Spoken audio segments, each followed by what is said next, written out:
the latest episode of the Dollarman Bandits. I'm Orrin Phillips, and this is an Orrin only episode. And today we're going to talk to someone who's worn so many hats in literature, it's going to blow your mind. He has written comics for DC and also done Speed Racer comics, written for Mad Magazine for many, many years, and is a published author working a lot with Golden Books, books for children, and books about celebrities as well. Who am I talking about? I'm talking about Arie Kaplan. I'm so excited to present this interview with him because he is, like I said, he's done so much. He's interviewed tons of people in the comic industry. I'm talking about absolute legends in the field, going through the Jewish influence of comics through the years and how Jews have, helped put this industry together. He's done that with Danny Fingeroff and others as well. Just an absolutely fascinating guy. I've said so much. Here's Arie's turn. Arie Kaplan, sir, thank you so much for taking the time. Thank you. I'm glad to be here, Arden. And I just want to give people a heads up. When I say writer, I mean writer, comic books, regular books, magazines, TV, video games. As long as being a speaker, I mean, it's really, where do you find the time to do all this stuff? Well, it's the only way to like turn this into a career, I found. And honestly, where it partially comes from is that a lot of the people that I really idolized growing up, who were in the comics industry, were doing similar things. Like they were and even some of the artists that I knew from the golden age of comics that I got to know, like I knew Jerry Robinson for like the last like 10 or 12 years of his life. And I got to be pretty good friends with him. And I knew that throughout his career, this is something because I interviewed him for this book I wrote called From Crack Out of Krypton. And one of the things that he did, like he did artwork for comic books, like Vigilante and Batman, of course. He was one of the ghost artists for Batman in the 40s. But then he also wrote and drew newspaper comic strips and gag cartoons. And he also did a lot of he like wrote and illustrated nonfiction books on different historical subjects for kids. And those are a lot of things I do because that's how you turn that into a career. And there were people like Gardner Fox, who was one of the greatest writers of the golden age of comics, and he wrote a lot of like pulp magazine stories and science fiction novels. And what I'm saying? Like Bill Finger, who co-created Batman, he was also a writer on a lot of TV shows in the 50s and 60s, including the Batman TV show with Adam West and Burt Ward. But he also wrote like different Saturday morning cartoons. I think he might have written some Saturday morning cartoon scripts, but I know he wrote for a lot of like detective, like police procedural shows in the 50s and 60s as well. I think largely in the 60s with his writing partner, Charles Sinclair, I think. And then he wrote screenplays for a couple movies. And, in addition to his work in comic books, where he co-created Batman and the original Green Lantern. And so that's how you turn that into a career. And I kind of thought like, okay, if these people are doing it like that, maybe that's what I should do. And I think a lot of my colleagues like working in comics today do that as well, because like, when things are kind of slow on the comic book front, you write like an animation script or a TV script for a live action TV show or a script for a video game.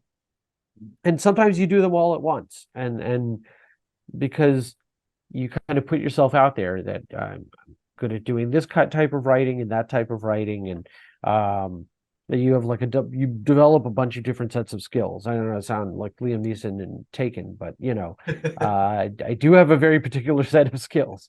There's any number of reasons that Liam Neeson's like a little bit problematic, so I don't want to compare myself to him.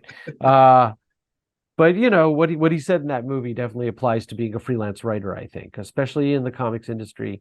And so and like look, when an offer comes your way and it looks like something that's fun and that you can definitely do and that you have a lot of confidence that you can do, you're not going to turn it down. So like when I started getting offers to write children's books, licensed character children's books set in these very, very geeky cinematic universes, like Lego Star Wars children's books and Marvel and DC children's books and stuff like that, I'm not going to turn down the opportunity to do that. Those are so much fun to work on, you know? So it's like, why would I say no to that? And then I I write scripts for these animated TV shows, which I've been doing for years, and that like leads to more of the same, more of like more similar work. If that makes sense, Mhm. does that make sense? Almost. Um, and so that's kind of where that comes from. And then like you get known for doing different things. Like I've been writing some oh here, I'll show you an example. Like I wrote this, The Adventures of You and Stitch, which is a Lilo and Stitch activity book that's out now from Scholastic. Um, and it's it's a sort of in-universe activity book where the idea is that you're getting tapped, you the reader are getting tapped to go on all these missions with Stitch Mhm. throughout the galaxy. And so it's all these like secret codes that you have to decode and all these activities that you have to do, and each one's like a space mission that you're doing. And so like it was so much fun to work on, and I put a lot of effort into it and everything, and like his looked up a lot of history of like what are some codes from like the Civil War and World War One and things like that that haven't been used in a while, and like codes from the Elizabethan era, and how can I adapt those to like the world of Lilo and Stitch, and for make sort of simplify them for kids so that so that a kid won't go nuts trying to like figure out how to decode this thing in a children's activity book. And so I wanted to be like the sort of thing where if I was a kid, I would find this a lot of fun to read. And not everything I write is for children. Some of the stuff I write is very much for adults, especially in the video game space. And even some of the comic books that I've written are for grown-ups, so to speak. But a lot of when I'm writing for children's media of any kind, I take it very seriously because kids come to these things with a lot of passion and without any kind of like preconceived agenda or anything like that. They don't come to it thinking like, oh, like in a cynical adult way. They approach it as like, oh, this is if it's good, I'm going to stick with it. And I'm going to keep reading it. This children's book, for example. And if not, I'm just going to put it down. And so I don't want them to put it down. You know. I want to talk because you mentioned working on licensed properties, and as you mentioned, Star Wars with the Lego series and other things. How Mhm. have you found the experience with licensed properties? Because some folks we talk to say that sometimes it's very easy; they just let you do what you will. Other times they want to see exactly what you're doing, and they have specifications for what they're looking for. Well, I mean, look, it's you go in there knowing that there are certain rules that you have to follow. And as long as you can follow those rules, I found that you have a decent amount of creative freedom. It's that in Star Wars, you can't make reference to anything in the real world, in our real world. You can't have like Darth Vader eating a hot pocket or something like that. You can't have like Luke Skywalker like watching like, you know, I like watching LeBron James on TV or something like that. You can't do that. You just can't. And that in the world of Star Wars, that would sort of break it. That would sort of break the this fictional universe, Mhm. and that's one of the rules. And so as long as you know that going in, I think you can have a lot of fun with it. And there's some things that can be debated. There was one I wrote this Jabba the Hutt story. It's really a Bib Fortuna story, but yeah, obviously involves Jabba the Hutt a lot too. Um, for Star Wars Adventures magazine, I think I wrote it in 2019, like shortly before the pandemic, and um, and I'm really proud of that story. But like when I was writing the story, the editor and I had like a little conversation where it was either Jabba or Bib Fortuna, and they're reading from a scroll. And he was like, well, you know, it should probably be like a pad, like a mobile device that he's reading from. And I was like, well, there have been Star Wars stories where you've seen people read from scrolls, and certainly Yoda has that collection of books in The Last Jedi. But he wanted to see it be like a mobile device or some sort of pad that he's using. Um, and that felt more Star Wars. And I was like, fine. It's not You have to choose your battles, and it's not like I'm not going to put my foot down. No, it has to be a scroll. It has to be parchment or paper. Like, who cares? It's the story is not really affected by whether they're reading something off like a mobile device or a scroll. You know, it's the same story. It doesn't affect the story at all. So, you know, you just make these changes. And honestly, the notes that I've gotten on like the Marvel and Star Wars and DC stuff have been pretty minor because I know those worlds really well. Um, and I often expect to get heavier notes, and I don't. So that's good. But I think the large part of why that is perhaps some of it's luck. I'm fully willing to admit that, but also I do so much research into these fictional worlds, even if they're ones that I've grown up with. I grew up obviously loving Star Wars as an IP, and you know, reading Star Wars novels and watching Star Wars movies, and more recently the TV shows and stuff. So obviously I'm like seeped in that world anyway, but um it never hurts to do more research and to be like, oh, this is a good example. So like for the Jabba the Hutt Bib Fortuna story, um it I would like there was one scene that took place in like this garage in Jabba's palace. So then I had to like search, like Google, whether there was a garage in Jabba's palace, you know? And it's possible that even if there wasn't, they would have let me put one in there. But I didn't want to take that chance because I wanted to be like, oh, I wonder, there have been so many Star Wars video games and novels and comics over the past like almost 5 decades. Um, I bet you someone's figured out like what the garage looks like in that palace. And they had. It was like from some video game. I can't remember which one. So I included at the end of the script like some web reference links to like some of the more specialized images that I described in the story, just to help out the artist and the editor as well, to give them like some kind of context for this, to be like, this is something that really exists. This is canon. Or even if it's not canon, it was canon at some point, and we can hopefully use it in the story.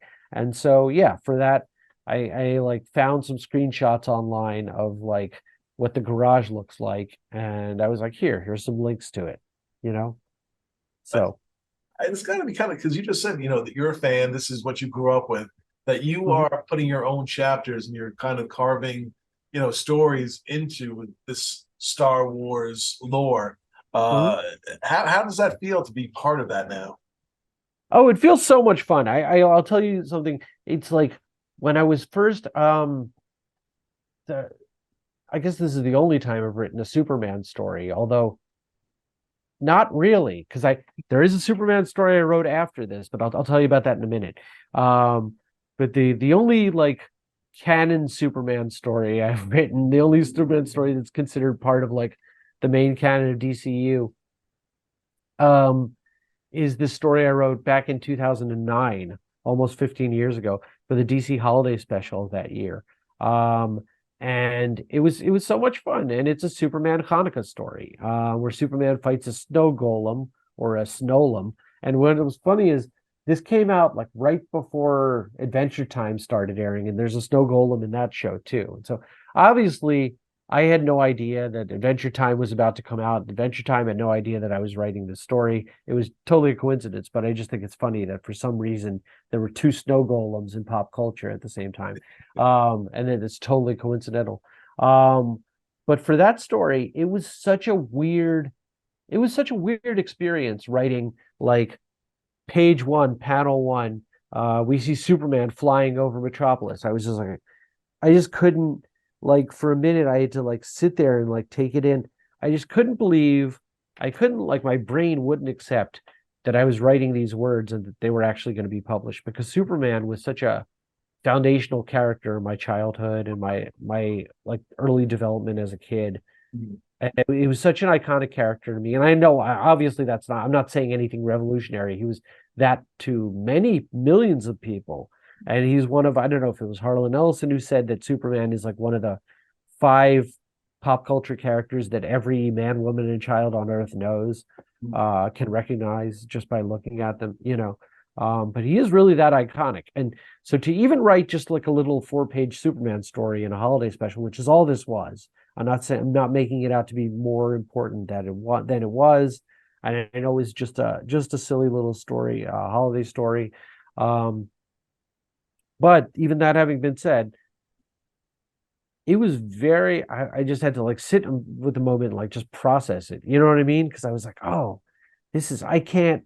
And then like as soon as it went on sale in the comic book store, like I rushed out there and I was like, like half expecting it to say like it to not be there because again, it's Superman. It's so cool. You know what I mean?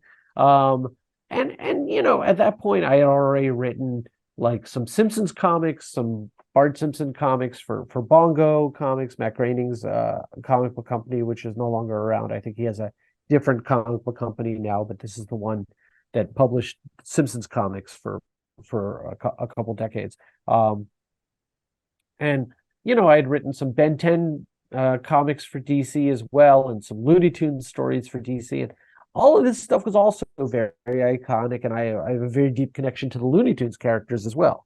But I don't know, Superman's like so high on that list of like these characters that I think shaped who I am in a big way. Um, that it just like I couldn't allow myself to believe that it was actually going to get published until I saw it on the stand. I was like, okay, now I can enjoy this, which shouldn't be the case. Maybe that speaks to a lot of deep-seated anxieties on my part, but and honestly, I've gotten better about that as I've gotten older. The Star Wars story, I totally I let myself enjoy it a lot more, because Star Wars also is one of these IPs that I just had a deep connection to as a kid. I remember one of my first movie memories, period, was seeing The Empire Strikes Back. I don't know if it was in its original release or a re-release in theaters, or if I first saw it in television. I don't remember. What I do remember is there's that scene close to the end of the movie, late in the third act, where Luke has he's been battling Vader, and he falls down that chute, or I think he jumps down the chute, rather than Vader has just told me I am your father and everything, and he falls down the chute. I know there's going to be some people in the comment section being like, how can you call yourself a Star Wars fan? You don't know if he fell or if he jumped willingly off down the chute. Whatever. He's sliding down the chute, and he accidentally goes down this hole, like a trapdoor opens up, and then he's hanging from a weather vane. Mm-hmm. And now, if you're an adult seeing that scene, you know that they're not going to kill off Luke Skywalker. But I was like 6 years old or something, and I did not know that they were not going to kill off Luke Skywalker. And I was so like this sense of tension because and it didn't like stress me out or anything. It didn't make me feel anxious, but I did think like, oh my God, I think he might die. You know what I mean? Mm-hmm. And it was this very like thrilling sense of danger. And it was good because it means that the scene works. And spoilers for a movie that came out in 1980. I was going to say, if anyone missed that, then it's bigger problems than whether or not he jumped or fell down the shaft. Yeah. But it looks so rickety, and he's just hanging off it. And obviously, that's what George Lucas and Irvin Kershner and Lawrence Kasdan and Leigh Brackett want you to. They want you to feel that sense of tension because they want you to get a sense of how rickety the weather vane is, and that Luke might like fall off of it to his death at any point, because that's what makes it an homage to these like Flash Gordon movie serials from the 30s. It has that sense of like ever-present danger and thrilling action and everything. So it was totally working in the way that the filmmakers intended it to, but just, and so my point is just having been able to work on a few like Star Wars projects over the years, like Star Wars, comic books and children's books, like Star Wars children's books, and then I've also written the back of the card copy for hundreds of Star Wars trading cards over the years as well for Topps. Yeah, and so and I wrote an article for Star Wars Insider magazine a few years ago as well on Mad Magazine's history of Star Wars parodies, because I've written a few Star Wars parodies for Mad too. And so I think eventually you have to like you have to like cross that mountain, that bridge of like, I'm very intimidated by this, that I'm working on these with these IPs that I love so much. And you just have to give yourself over to it and be like, okay, it's okay to have fun with this. I think I'm going to do a good job, and it's okay to have fun with it. And not like, oh, I hope I don't screw it up. You can't keep thinking like that, because if you do, you won't finish writing the story. You've got to be like, I think I'll be fine. It's Yeah. going to be fine, and that's the only way it can be fun. So, Well, here's something that you just brought up, but when did you find that the self-confidence to say, you know what, I belong here as a writer, that whatever I'm working on, this is something I can do, I belong within this field. well, it came fairly early. I'll tell you something that like because when the first like 7 years of my career as a comic book writer, the only comic I was writing for was Mad Magazine, and some people don't even consider Mad a comic book because it's a magazine, but it is, for a magazine, it has a ton of comics in it, and a lot of its content is comics. And so some of the stuff that I've written for Mad over the years has been comics, and some of it is like these sort of prose humor pieces that are illustrated by comic book artists largely. So it's like it's a very the lines are kind of blurred, between whether Mad is a comic or not. And I found what's funny is that I found that when I started writing for other comic books, like all these comic book databases online, my Mad Magazine stuff was a grandfathered in, whereas it wasn't there when I was only writing for Mad. But once I started writing for like, you know, uh, the DC Holiday Special and Bart Simpson comics and Tales from the Crypt comics and stuff, well, suddenly they like grandfathered in all my Mad stuff. Like it was okay to admit that my Mad stuff counted as comic. I don't know why that is, but it's definitely something that happened. Right. So, but to answer your question, so like around 2007, I started writing other stories for other comic books, first for DC, because I had done some writing on this Cartoon Network show called Codename Kids Next Door, and so I thought, hey, maybe I'll write some scripts for the Kids Next Door comics, which were being published by DC at the time for Cartoon Network Action Pack, and they weren't looking for writers because it was only, I think it was the head writer and the show creator of Kids Next Door that were writing all the comics, all the Kids Next Door comics.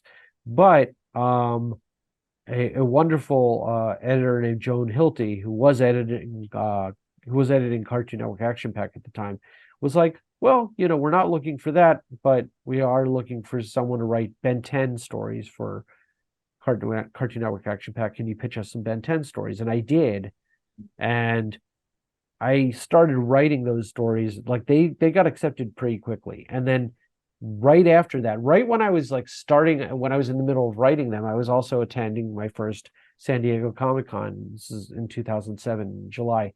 And I met with Chris Ryle, who was at the time, I don't know if he was certainly the editor of this comic that I'm about to tell you about, but I don't know what his full title was at IDW at the time. It could have been editor-in-chief, I don't remember. But I met with him because I had this screenplay that I'd written, this horror comedy, and it was about a vampire. And I knew that IDW had published a few vampire graphic novels, like 30 Days of Night, and that they were doing the Angel comics. The Angel, like, it was based on the TV series starring David Boreanaz that was a spinoff of Buffy the Vampire Slayer. And so I was like, okay, they do the Angel and Spike comics set in the Buffyverse. They do a lot of vampire stuff. Maybe they'd be interested in looking at the screenplay and I can like adapt it as a graphic novel. Because I had come close to selling it, but I hadn't sold it, and it got me an agent and it got me some work, some work like assignment work, rewriting other people's scripts and punching them up. But I hadn't sold it, and I was like, maybe I can like write it as a graphic novel. And Chris was like, well, we're not really looking for those kinds of graphic novels right now, but you mentioned that you've written for a couple of children's animated shows, because I think I had mentioned that I had written for, Kids Next Door and some other shows like that. And I think I may mention that I sold a couple of Ben 10 stories to DC. And that was definitely for kids. And he was like, well, we're looking for someone to write this Speed Racer miniseries. Are you interested? Because that would be all ages too, like the Ben 10 comics. Would you be interested in doing that? And I was like, oh, yeah. So we made an appointment when we were like after the con to like get on the phone. And because I live in New York, so I'd be going back to New York, obviously. And to talk about that. And so I immediately I came up with like a dozen pitches. And the one that was on the bottom of the list, which I thought was the silliest one and the most preposterous one, I was like, I'm gonna pitch that first because I really like it.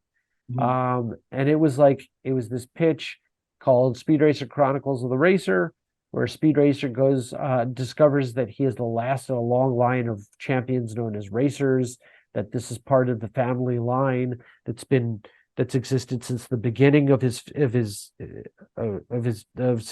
human civilization almost. There have been in ancient Rome, there were chariot racers, his ancestors in ancient Rome, and then during the golden age of piracy in the 1700s, he had an ancestor who was a pirate king who had a pirate ship that was kind of like the Mach 5, and it had all these it was really pimped out pirate ship, and it had all these specialized cannons and cool James Bond type gadgets that would pop out of it, and it was fun. It was and so each episode would be would alternate between the present day story of Speed learning about these ancestors in different time periods, and you would also see the story of these ancestral racers in these different time periods, of his ancestors in these various time periods. You would see Swiftus Romulus, who was the Roman charioteer, and it was very tongue-in-cheek, and it was very silly, and it was very had a ton of Easter eggs and historical references and literary references, and was trying to write it like Alan Moore for kids, sort of like how Alan Moore in the League of Extraordinary Gentlemen is full of all these literary references and references to folklore and mythology and things like that. And I just thought it would be a lot of fun, and that's what I pitched to Chris over the phone. And he liked it enough that he was like, stop, I don't want to hear any more pitches. I want you to write up a couple pages, he wanted me to send him a couple paragraphs, a written pitch so that he could run it by Speed Racer Enterprises, which was the company that at the time had the rights to Speed Racer. And usually when someone tells me to send in something that's only 2 paragraphs, I do. I don't make it longer than that because I don't want to upset them. But in this case, I had worked out a timeline of all the different racers throughout history. There's a World War I fighter pilot who had a biplane that was the Mach 5, and there were all these different ones. And so with the timeline, the pitch became substantially longer than 2 paragraphs. It was a couple pages. And I was showing it to my wife before I sent it in. And I was like, should I take out the timeline? Because Chris said it should only be 2 paragraphs long. And she's like, no, you need the timeline. The timeline is what makes it work. And she was absolutely right, because he sent it in. I sent it to Chris. He loved it. He sent it to Speed Racer Enterprises, and they approved it within 2 days. And he was like, that's the fastest anyone's ever approved anything for us. And I was very happy to hear that. And he's like, so you're writing this miniseries for us. Here's the schedule. We need issue 1 is due in a month, and issue 2 is due a month after that, and so on and so forth. And here's when the trade paperback comes out, and so on. And it was great. It was such a positive experience writing that miniseries. It was so much fun, and I had a ton of creative control. And I made all these references to the Speed Racer anime series from the 60s and to the original manga as well. I bought copies of the original manga to study it, and I bought DVDs of all the anime series, and because this is 2007, so it's not streaming, isn't really very, very popular at that point. Yeah. And so that was kind of that kind of ushered me into like the world of comic books, because that happened at like the same time as my first couple Ben 10 stories for DC. Mhm. And it's like that happened all in like a matter of weeks, of a couple of weeks. And so that led to like, the Bart Simpson comics and Tales from the Crypt comics. And I started writing graphic novels and children's books for Penguin before it was Penguin Random House. It was like, and now I work on projects for both the Penguin side and the Random House side of Penguin Random House. But at the time they were two separate entities. And so that like launched my comic book career, because a lot of people saw the Speed Racer Chronicles of the Racer series. And I was like, oh, I think I'm good at this. So like, which makes sense since I grew up on this steady diet of comic books. And so they were like, I just had a very specific idea of like how to go about writing this stuff. But the other thing about it too was that I had a lot of knowledge of like of story structure. I had studied playwriting and screenwriting at NYU. That was my major.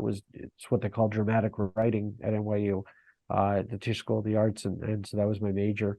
And so I had written a bunch of screenplays at that point, and I had a pretty good sense of story structure. And that's what Joan Hilty was telling me about my Ben 10 stories. She's like, these stories are really well structured. We don't always get that from all the writers. And I was thinking like, how can you not structure these stories? Like I would be so, if I turned in a story that was poorly structured, I'd be so worried that everyone would notice. You know what I mean? I was like, but I think if you study screenwriting, the whole structural component of it's been so drilled into your head that you can't not think about it. So I just applied that to comics, and I was like, sort of sketching out the arc of the 4 issues. And I was like, issue 1 is act 1, issues 2 and 3 are act 2, issue 4 is act 3. That's the way I'm going to structure it. So, you know what I mean? I found that like, everything I knew about TV writing and screenwriting, and honestly, TV writing is a type of screenwriting. So there's no real difference between the two except the length of what you're writing, of the type of script that you're writing. All that stuff I found I could apply it to comic book writing. Although I will say that my process for writing comics was very different in those days than it is today. It's evolved quite a bit. In what way? In a way that,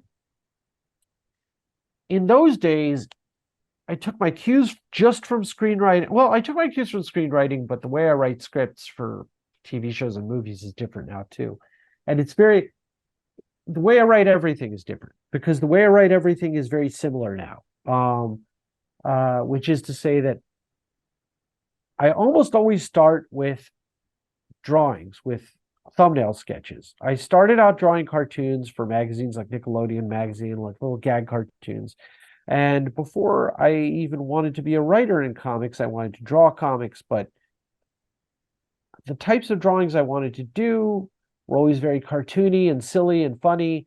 And I thought there's not much place for that in comic books. There's like Gru the Wanderer and like a couple of other humor comics out there, but there's not very much of a place for someone who wants to draw like in a style that's like New Yorker gag cartoon style. There are not many people in the comic book industry who get to draw like that.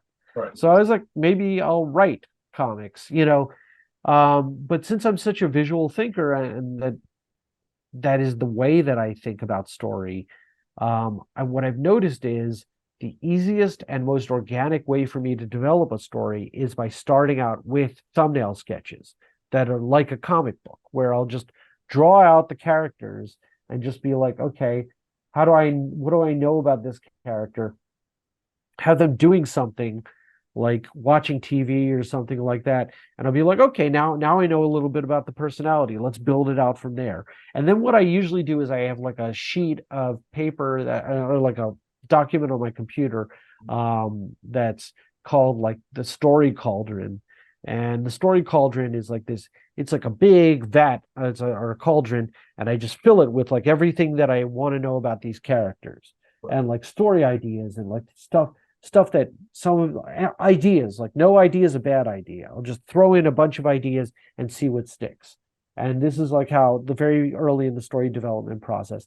And then at that point, what I'll do, and that also helps me like interrogate the story, because I'll be like, maybe he's trying to find out who murdered his father, and then he goes to the detective agency, and then the detective like isn't there, he's gone for the day, he's on his lunch break, you know what I mean? Oh no, that's stupid, that doesn't work. And so instead, you know what I mean, it makes you like go down all these alleys and all these avenues and be like, figure out what works and what's logical and what isn't logical.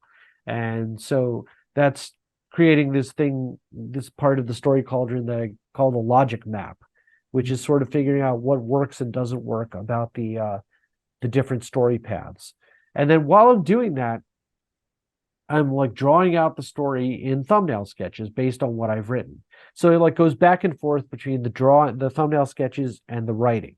Mm-hmm. And then what usually evolves during that time is the actual story. I've honed it, I've cut off all the stuff that doesn't work, I've cut off the stuff that's like fat, that's like, it's like useless. And so you emerge with like this sort of lean muscular story. Okay, here's the through line, here's what the main character's goal is, here's the protagonist's goal is, here's who the antagonist is, here's the personalities of these different characters. And I have this like character criteria list that I also wrote up, that when I've been on the faculty of a few different film schools and also SVA, and for all those places I've taught screenwriting and animation writing and comic book writing and courses like that. And I usually give my students what I call the character criteria sheet, which is this like list of things you have to know about your main character, about your protagonist. And so you have to know what their personality is, you have to know what their goal is, what their character flaw is, what quirks about their character, like weird little things about them, like maybe they play the banjo, or you know what I mean, something like that. That can be very telling about their personality. What is I know I'm forgetting some of them because I don't have it right in front of me, but it's a lot of the things that you should know. Oh, the backstory of the character, things that you should know about your character before you start developing the story. Mm-hmm. And but once I've finished working on the story cauldron and the thumbnail sketches, I usually have like a very stripped down idea of like where I'm going with the story and where I want it to end. And what also the cool thing about developing the thumbnail sketches too is they gives you like ideas for stories. You're like, oh, there could be like this is a good example. I wrote this story for a few years, from like 2014 to 2017, I think. I was writing a bunch of short stories, prose stories, for Marvel Press's different superhero anthologies. They had like this series called the 5 Minute series, and so it was like stories you could read to your kid in 5 minutes. Yep. And so while you're writing them, you have to time them with a stopwatch, and make sure that you have to read out the drafts to yourself and make sure that you brought it in at around 5 minutes, or maybe a tiny bit under, or a tiny bit over, like 5 minutes and 5 seconds, or 4 minutes and 55 seconds. And one of them was called The Amazing Incredible Spider Hulk. And so it's Spider-Man and the Incredible Hulk feel very jealous of one another for various reasons. And two of them, like Nick Fury, is unveiling this new invention at this scientific demonstration with some of the SHIELD scientists, and Spidey and the Hulk accidentally gets zapped by the beam that comes out of the invention, and they get smushed into the same person. Like, he is now a composite between Spidey and the Hulk. He's now the Amazing Incredible Spider Hulk. And so, yes, if you're wondering, Oren, there were some questions between I had to get on the phone with my editor and be like, how would the Amazing Incredible Spider Hulk talk? Right. Does he talk like Captain Caveman? Meaning, does he talk like the Hulk? If so, yes, that could be funny, but that could also be very unintentionally funny. You know what I mean? So we had to, there was a question, we went back and forth on that. But when I was first developing the story for it, because it was like a little pitch of like a paragraph long that I sent the editors, and I think it was Tomas Palacios at the time was my editor there. And so I sent him pitches, and this was one of the ones that he liked the most. And so he's like, yes, go write this one. So I immediately I started coming up with fun things for the Spider Hulk to do, because he's a combination between Spider-Man and the Hulk. So he tries to like use his webbing, he's falling down, he's falling from a building, and he tries to use his webbing to like stick to the side of the building so he doesn't fall down. But because he's now so massive, even the webbing won't stop him from falling. He falls into a car, and so stuff like that. Like all these slapstick sequences started like popping into my head, and I was like, oh, draw thumbnails for this, and draw thumbnails for him falling into the car, and draw thumbnails for like him trying to like do the whole thing where he's swinging from the webbing. How would that be different? Would the webbing come out much bigger because he's the Hulk? Would it come out much bigger stream of web fluid, and then he's able to do it properly? Or is he not able to do it? It's sort of like falling into the car, and well, you can't do that because it's the same gag. You've got to do a different gag. You can't just have every gag in the story be, oh, Spidey's too heavy, and so he can't. Spider Hulk is too heavy to use the webbing, and so he falls into things. You can't just have that be it. Right. But you can have it be that he requires more food, more sustenance to like keep his energy up and keep himself going, and so that's distracting. And right. So it's distracting, and he lets the villains get away accidentally, or something like that. Mm-hmm. So it immediately like ideas pop into your head, and you start putting together a story for it. And sometimes it starts out with these like slapstick set pieces or action sequences, and you build a story around that, So it like organically, it kind of like the story kind of finds itself. But I think coming up with the thumbnail sketches is so key to it, because it's like those are once you've done that, even if the thumbnail sketches are very rudimentary and they're just like stick figures, those are the actors performing the story. You know what I mean? So you can see it up on its feet, and you can see how it looks. Does it look, if you're trying to make it like a really cool, like really tense action sequence, but it looks really silly, you'll know that it looks silly because you'll see it in front of you. You'll see it put up on its feet. Mm-hmm. And so it's like a bunch of little actors are performing it. When I used to study playwriting and I'd write plays, how if the play is any good is when the actors start reading it, like in rehearsal, and you'll know, oh God, that line of dialogue sounds terrible. No one talks like that. And you know it because you're hearing the actors say it. So this way, when you're drawing it in front of you, you can sort of look at it at a distance and be honest and objective and pretend that it's like a story that someone else wrote and illustrated and that you're looking at. You know what I'm saying? So does that make sense? Yeah. Yeah. I'm just so curious because, you brought up all these different genres that you've written in: playwriting, television, yes, comic book, all these things. Could you have seen a path in life where you just focused on one, or did you need all these different writing styles to make you what you are as a writer in general? Well, it's weird because I did sort of wonder about that for a while, but it just, a lot of the people in life who were I've sort of mentioned some of them in the comics industry, but they're like golden age comics figures. But and I'm gonna now, I don't know if I'm gonna mispronounce this guy's name, but he is one of my comics writing heroes, but it's J.M. DeMatteis. Oh yes, it's DeMatteis. I've heard it both ways. I think it's, yeah. I met him once. He was very nice. Yeah. But that was so long ago, I don't remember how to pronounce his last name. And now I feel like, oh God, I should really know this. Last time it was DeMatteis. What? Last time we had him on, I believe it was DeMatteis. It is DeMatteis. Okay. Anyway, if you're Jan DeMatteis and you're listening to this, I am terribly sorry for butchering the pronunciation of your name. By the way, hi, it's Arie Kaplan. We met at the New York Comic Con 15 or 16 years ago. I think Danny Fingeroth introduced us. But but he's someone who's, he's written episodes of Teen Titans Go.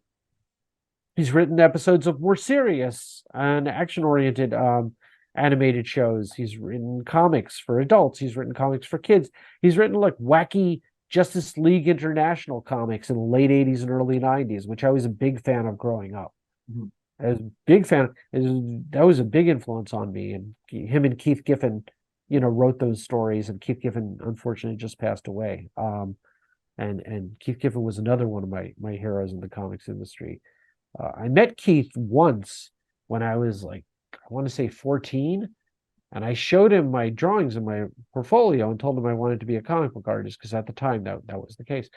And he was like, yeah, this is some good stuff. Your pencils show promise. You could probably do with some animation lessons, and I'm sorry, anatomy lessons and things like that, which was absolutely true. Mhm.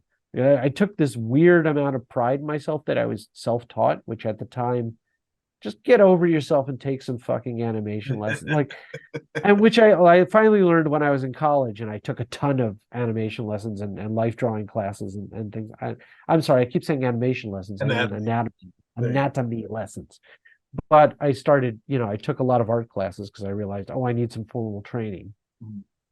Even if all I'm going to draw is gag cartoons and magazines, I should still know something about anatomy and composition and things like that. But the fact that he had something nice to say about my work and that he seemed to be saying it honestly, this is Keith Giffen I'm talking about, that meant a lot to me. And it was like, those are the sorts of things that when you're, even before you're starting out, when you're just a teenager who wants to do this for a living someday, it just means so much to you to hear that from someone you admire. You know what I mean? But anyway, I'm sorry, we got off topic. But I just wanted to mention that because I know Keith died recently, and Okay. I just uh all these tributes have been pouring out. I only met him once, and I'm sure I was just one of many, many teenagers who he met in his career at a convention.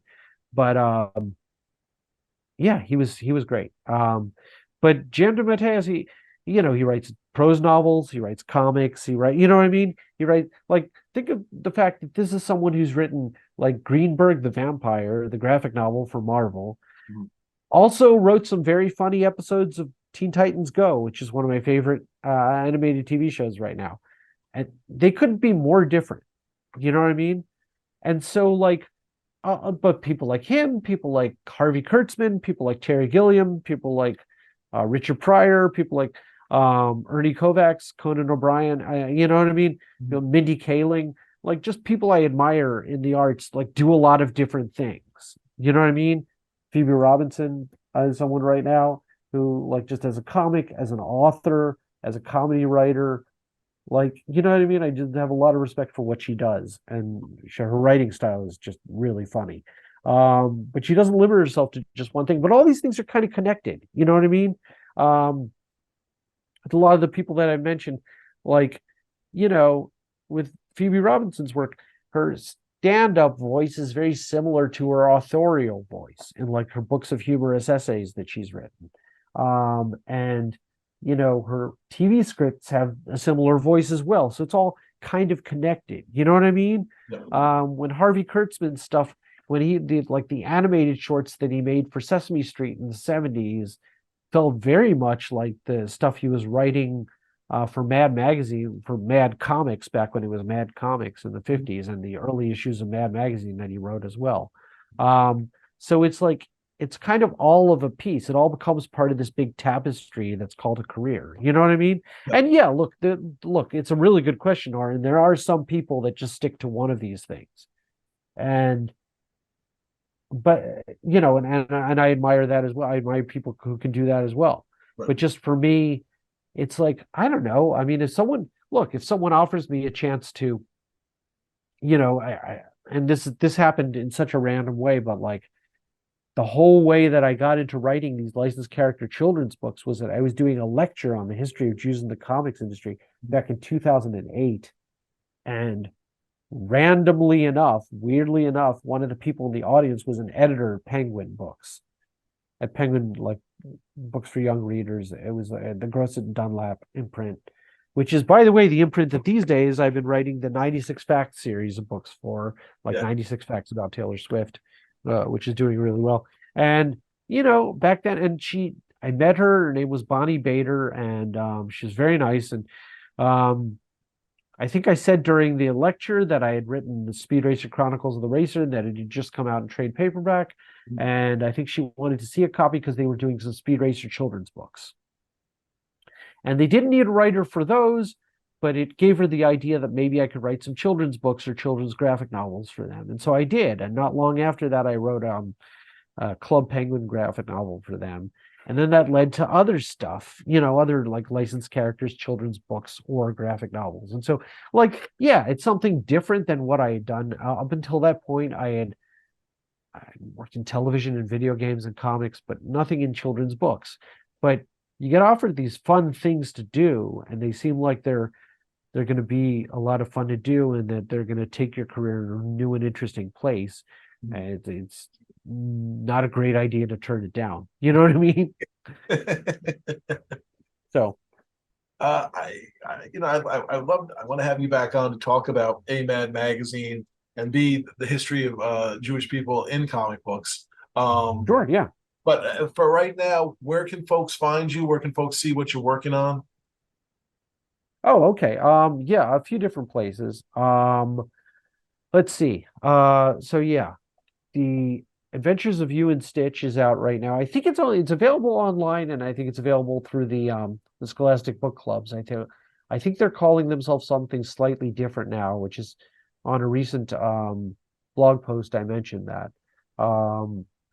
But so that's where you can find this book, and you can also find these two books the same place.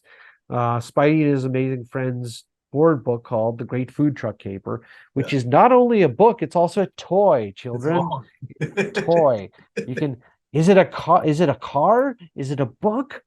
It's both. Mind blown. I know. And no, but it was a lot of fun. I worked with Shane Klester on this. He also illustrated a little golden book I wrote called The Threat of Thanos, which is an Avengers little golden book. And always fun working with him, with Shane. And then I co-wrote this Spider-Man comictivity book, which it's called Comictivity because it's a comics and activity book. So Steve Fox wrote the comic sections, and they're reprints of comics that he'd written. And then I wrote the activity sections. And so there's like optical illusions and mazes and codes and all kinds of stuff. There's like an issue of the Daily Bugle in here, a page from the Daily Bugle, and you have to fill in the blanks because it got dirt on it, and so like some of the words have been rubbed out, and you've got to so it's sort of like a Mad Lib, but but not a Mad Lib.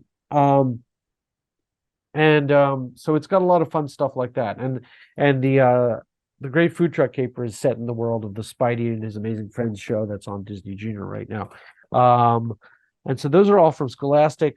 96 Facts About Taylor Swift is out now from Penguin's Gross and Dunlap imprint, and so is 96 Facts About Timothy Chalamet, which is good because the Wonka movie is coming out, and the SAG strike is over, and so the actors can promote the movie now, so that's cool. And his Dune sequel will be coming out soon as well.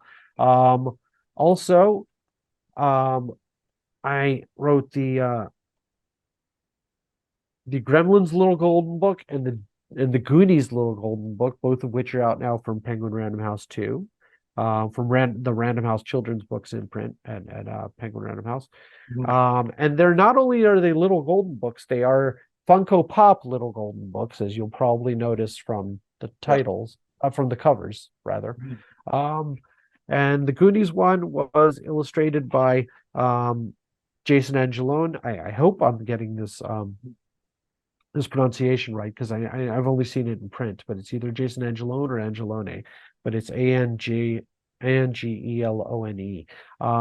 But he just has a terrific art style, and it looks very beautiful. And he really, not only did he do a really excellent job of like replicating all these scenes from the movie, but like they actually look like he actually made the Funko Pop versions of these characters look like the actors. That's awesome. So like the Funko Pop version of Corey Feldman looks like Corey Feldman. It's so weird. Oh, by the way, there's a secret I've never told anyone. I might as well tell you, Oren. There's a secret to this book that I don't even think I told my editor, who's Dennis Shealy. He's a wonderful editor. I've worked with him for years. I don't think I ever had a chance to tell him because I was too busy trying to write the book, and get it out the door. But there's a secret in here, which is that it's almost like an Easter egg or a lack of an Easter egg, really. I don't know what that's called. Or I'm Jewish, so maybe it's a Passover egg. I don't know. But anyway, there's only one the only one of the four main Goonies. The four main Goonies are Data and Mikey and Chunk and Mouth, who's not on the cover. Mouth being the Corey Feldman character. The only character to not have any dialogue in this book is Mouth, which I thought that's something I did on purpose. I thought it would be a fun writing challenge because he's the character in the movie who never shuts up. So to give him absolutely no dialogue in the book version, I thought would be really funny. And I have no idea if anyone else picked up on that, but it made me laugh. Because one of the things you do, it's like writing these is like writing a comic book, because you're not only writing the dialogue and the text for every page, you're also writing the art notes describing what the artist should draw. So it's very much like writing a comic. It's not different at all. The only difference is that most of the pages have to be double page spreads, and there's very little, there's very little room for like different panels. Sometimes you can do like little vignettes, which are like small panels, but that's the only way you can do that. So you have to sort of think big, and when you have to think in terms of these like big vistas and big sprawling set pieces, and how much visual information you convey in the images. And then with the Funko Pop little golden books, because the heads are so big, there's a limit to how many characters you can have in a spread. And it sounds like a joke, but that's true, because you don't want them to like overwhelm the pages.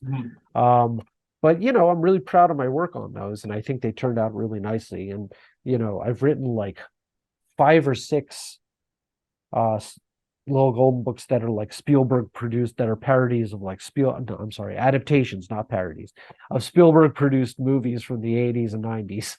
So and they're a lot of fun to do. In total, I think I've written like something like 11 or 12 little golden books in total, maybe a little bit more than that.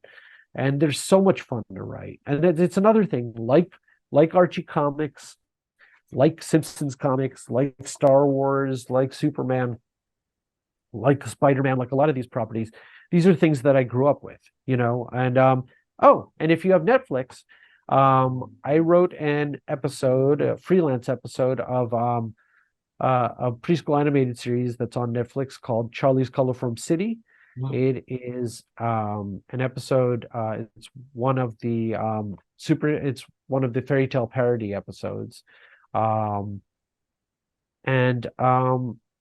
It's called Charlie and Little Bo Peep, and it's very cute. And there's even, I don't know if we have time for this, but do I have time to say what the comic book connection is to that? Okay. I was friends for a number of years with a writer for Mad Magazine writer named Barry Liebman, who died a few years ago, unfortunately. And so I have all these sheep puns in the episode because it's Little Bo Peep, and Little Bo Peep has a couple of sheep who have run away, and Detective Charlie has to help her find them, right? So I thought it'd be fun to name one of the sheep Barry, with like 4 or 5 A's, Barry. Now, obviously, you're probably going to make that pun no matter like whether you know someone named Barry or not, because it's a good sheep pun to put in a script like that for little kids, But in this case, I did that in tribute to Barry Liebman. He was a writer for Mad Magazine. He was a writer for Looney Tunes comics, which is something else he and I had in common. We both wrote for Looney Tunes comics for DC. In fact, I think Joe Orlando gave him his first job writing for Looney Tunes comics, or Joe Orlando like sort of like recommended him for the job, recommended him to like some of the DC Kids editors, the editors of the DC Kids titles. Um, and Barry was so nice and so giving and so creative. And I did a couple stand-up comedy shows with him occasionally, and he did a lot of stand-up around New York, so he's known to the stand-up community in New York City as well. And I miss him a lot. And so naming the character Barry is, yes, it's a silly sheep pun, but it was also my tribute to Barry. And we are back. Yeah, this is one of those tip of the iceberg interviews because I know there's so much more we can talk to him about. I'm hoping to have him back, keep on going with what he's done because I mean, hey, just to write for Mad Magazine, be part of Mad Magazine as long as he was. It's one of my absolute all-time favorite magazines, working in comics, working in books. I mean, he's just done so much, knows so many people and has so many wonderful stories. So, Arie, thank you so much for being on. Love to have you back. Thank you guys so much for watching. Remember to like, subscribe, tell your friends, leave comments, whatever you want to do just to get the word out there. We could really appreciate it. Thanks so much and have a wonderful weekend.